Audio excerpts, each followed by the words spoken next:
everyone. Today's lesson 11 vocab challenge is going to be about 5 most pivotal words in English. In just a few minutes, you're about to get smarter. If you're dropping in for the first time, welcome to our channel. It's great to have all of you and thanks for joining me.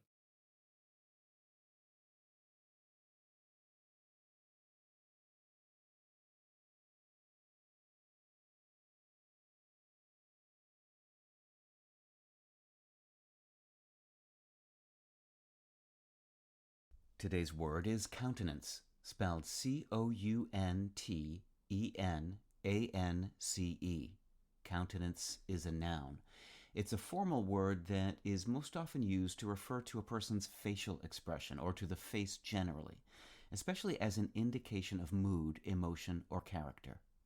Here's the word used in a sentence from Elle by Lauren Puckett Hope. The film stars Emily Watson and Paul Mescal as Mother Aileen and son Brian, whose isolated, tight-knit fishing village on the Irish coast is lovely and decrepit. Mescal's charming but cagey performance is as much a lure for the audience as for Aileen herself, and Watson is breathtaking to watch as the cycle of furies and fears and doubts warp her countenance.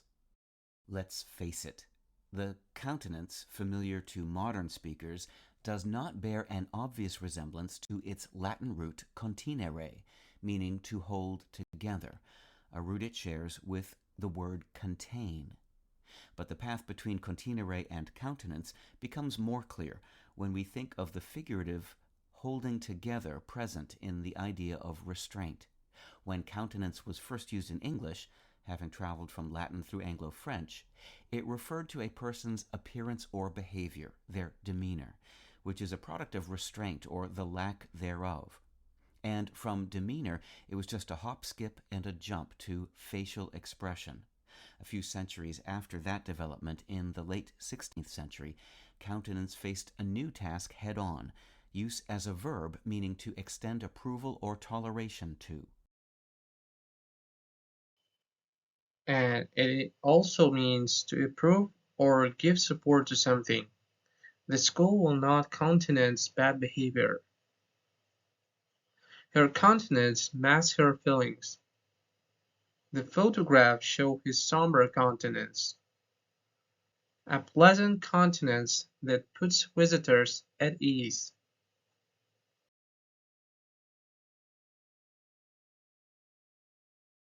Precocious, spelled Precocious.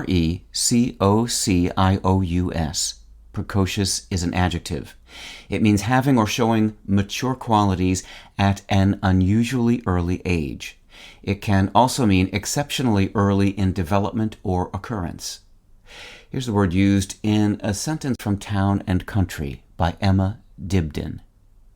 Songs aside, the musical Matilda follows the plot of Roald Dahl's book pretty closely, chronicling the life of Matilda Wormwood, a precocious and sweet child who feels misunderstood by everyone, both at home and at school. The word precocious got its start in Latin with the prefix prae, P-R-A-E, meaning ahead of.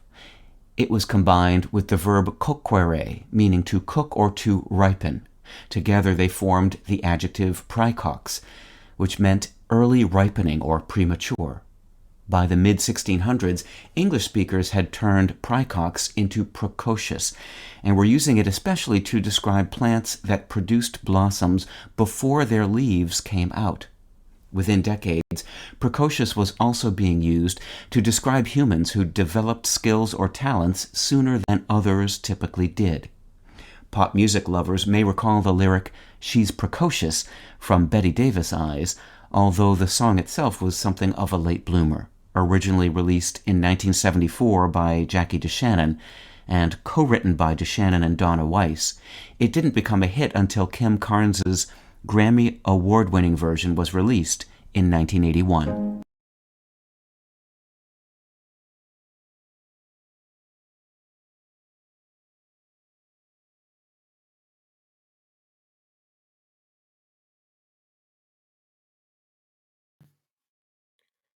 Example: She was a precocious child who could read before she went to school. As a precocious child, she went to university at the age of 15. She recorded her first CD at the precocious age of 12.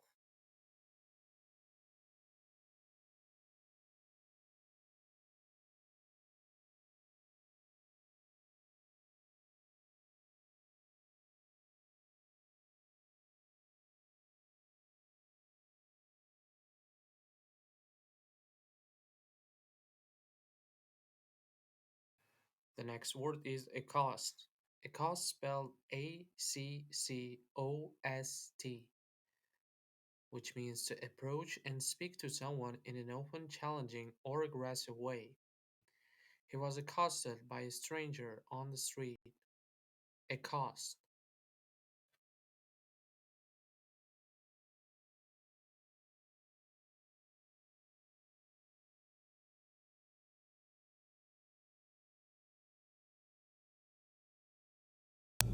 Odin summoned Thor and Tyr, two of his bravest warriors, to travel to Jotunheim to capture Loki's secret children.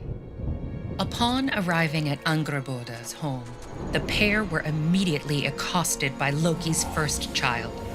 Here is the use of the word accost in the sentence. For example, if you are accosted by someone, it means you are stopped by stranger. He was accosted by three gang members on the subway. She was so famous that people would accost her on the street and ask for an autograph. Bombast, spelled B-O-M-B-A-S-T. Bombast is a noun. It refers to speech or writing that is meant to sound important or impressive, but that is not sincere or meaningful. Here's the word used in a sentence from Entertainment Weekly by Leah Greenblatt. This sprawling German-language adaptation of Erich Maria Remarque's classic World War I novel All Quiet on the Western Front is a film that feels both aesthetically dazzling and full of necessary truths, an anti-war drama that transcends the bombast of propaganda, mostly just because it's so artfully and indelibly made. The word bombast settled softly into English in the mid to late 16th century as a textile term used to refer to cotton or other soft fibrous material used as padding or stuffing. Its ultimate source is likely the Middle Persian word pambak, meaning cotton. But within a decade, it had extended from literal stuffing to figurative stuffing, referring to speech or writing that is padded with pretentious verbiage. The adjective bombastic, which followed bombast a century later, has been a favorite choice to describe blowhards, boasters, and cockalorums ever since.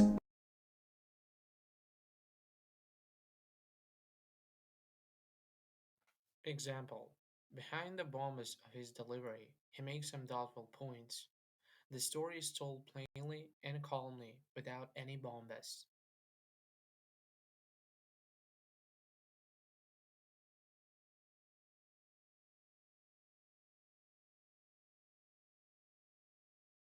CRAM. CRAM. CRAM spelled C-R-A-M. CRAM. CRAM, it's a verb and it's an informal word and which means to force a lot of things into a small space. 8 children were crammed into the back of the car.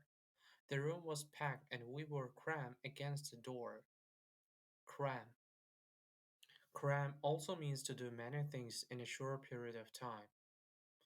Before an exam, some students cram for it. Even if you are a genius, you will have to do some revision. Some students think of them as a cognitive enhancers, but they are really cognitive compensators for students who didn't go to class or didn't study and then have to stay up all night to cram for an exam.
So, guys, that is the end of our lesson. I hope you enjoyed, and if you did, please make sure to subscribe to my channel and give a thumbs up. It's really important. And all the best. Till next time.